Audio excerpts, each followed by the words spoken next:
Have you ever wanted to be a Witcher, but while still playing Skyrim? Because if you do, this might just be the mod for you. I'm George from Zero Period Productions, and today we're taking a look at A Witcher's Adventure, a gameplay and quest mod for Skyrim. For many years now, people have hoped that someday we might get a Witcher game where we can create our own Witcher. And until that day comes, this mod acts as a good stand-in. A Witcher's Adventure aims to bring elements of the Witcher universe to the Elder Scrolls, including the ability to use signs, use your Witcher senses, and craft familiar potions. In addition to this, the mod brings multiple weapons, ingredients, and monsters from the Witcher universe over to Tamriel, as well as its own world space and questline centered around a new keep, Caer Fendarg.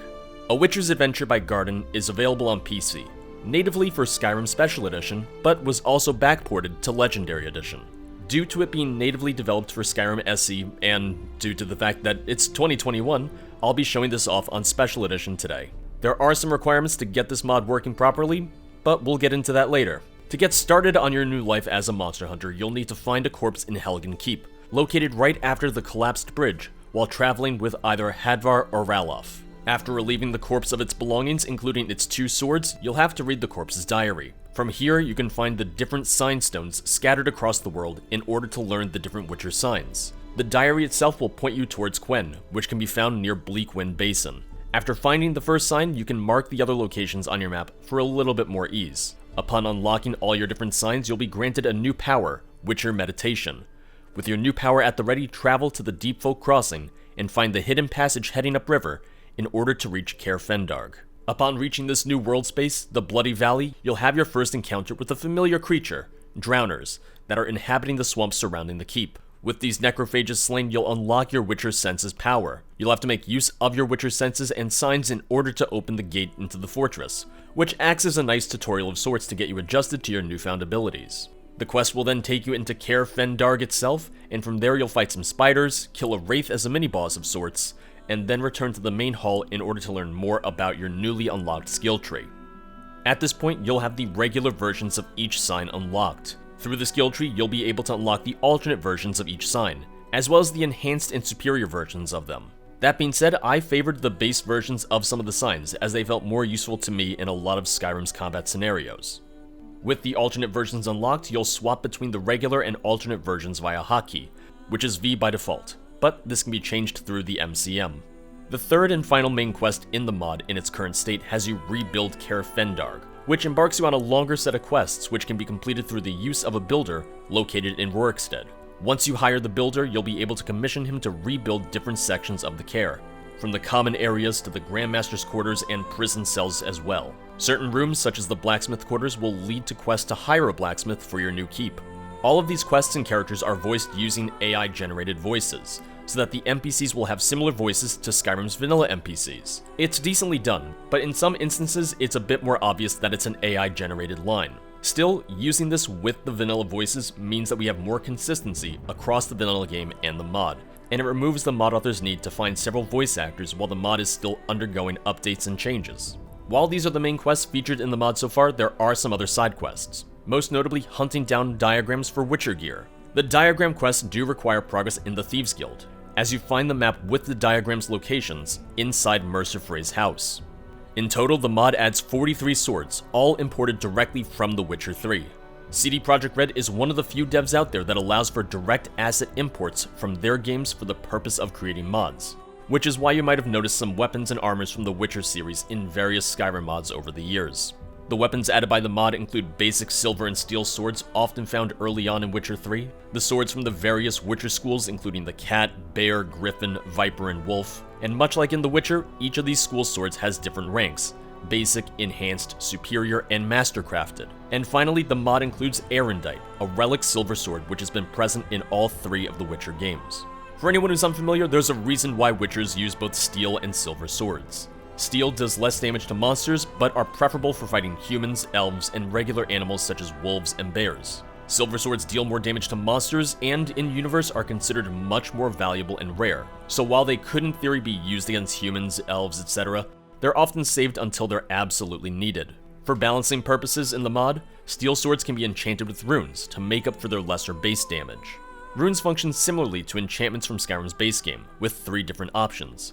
blood runes which reduce the target's physical damage for 10 seconds, fire runes which deal health damage for 10 seconds, and poison runes which paralyze the target for 5 seconds. On top of this, runed swords can also be enchanted normally, and runes can be crafted at regular smelters.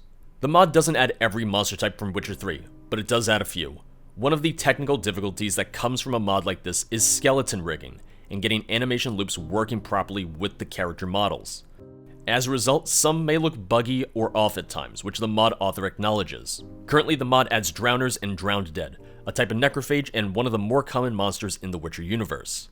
Ghouls and their more dangerous cousins, the Aldghoul. Griffins and Archgriffins, which can be found through the Rift and East March. Neckers and Necker warriors in the Reach. And Wraiths, which can be found all over Skyrim, near places where a lot of people have died. To me, this is already a strong lineup, including some of the more notable monsters in the franchise. The skill tree is where things start to feel a little bit more like The Witcher, and focuses on mutagens and branch perks, very similar to how they were laid out in The Witcher 3.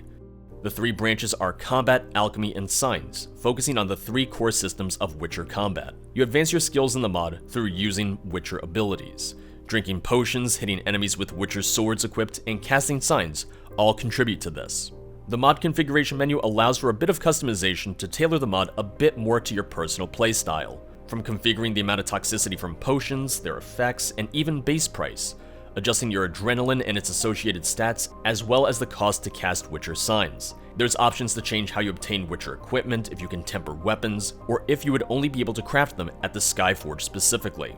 Individual monster types can be toggled on and off, and my personal favorite is the ability to toggle the location markers for the places of power in the very first quest. It's a really fleshed out MCM and allows you to make the mod much more suited to your own tastes. If you think it's too low of a cost to cast signs, bump it up. Certain enemies bugging out, turn them off. You're not locked into playing the mod a certain way. It really is up to you. While the mod is still a work in progress, in its current state, it adds a lot of content to the game. The new world space and keep is not 100% completed, and the author hopes to expand on it in the future. Moving forward, they want to add a new cave system to the world space as well as a new city and villages, which will introduce their own quests and contracts. More so, the author hopes to create 2 new quest lines, one of which will focus on the Witcher Guild and rebuilding it. Even without full quest lines, this is still a fleshed out mod, and can provide you with a new way to play Skyrim. The signs are a lot of fun to use and don't have any cooldowns. Casting signs is meant to use stamina, but while playing, I ran into a glitch where my signs didn't use stamina at all, which essentially let me spam them as much as I wanted.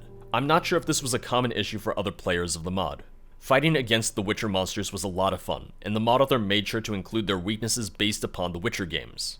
For instance, using the Earden Trap allows you to deal much more damage to Wraiths. Qwen's sustained bubble shield is just as useful in this mod as it was in Witcher 3, giving you a damage shield that entirely absorbs a certain amount of damage dealt to you. Using your Witcher senses feels a little bit less intrusive in the mod than it did in Witcher 3. I don't know about you, but in Witcher 3, using my senses gave me a headache at times.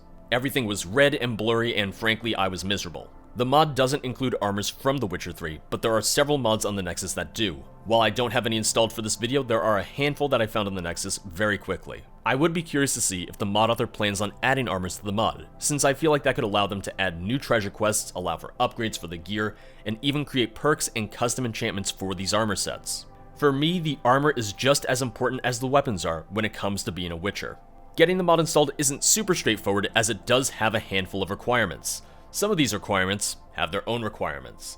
The 2 straightforward ones are Skyrim Script Extender and SkyUI, which allow for access to the mod configuration menu and the functionality for more custom scripts. You'll also need Custom Skill Framework, Power of 3's Papyrus Extender for Skyrim Special Edition, and Spell Perk Item Distributor. These allow for some aspects of the mod to function properly, such as accessing the Witcher skill tree the same way you would vanilla skills, or being able to use Axii in specific dialogue choices. It's not that installing all of these is necessarily hard, but it's something you want to make sure you're thorough about, as you can easily miss one of the requirements, or the requirements. Typically, I'm the kind of guy that likes my Skyrim to feel like Skyrim, which is why you don't often see me playing mods that try to change up the core gameplay loop. Something like A Witcher's Adventure is more up my alley though, as it doesn't aim to change all of the game. It is still Skyrim's combat system, but adds the signs as new powers.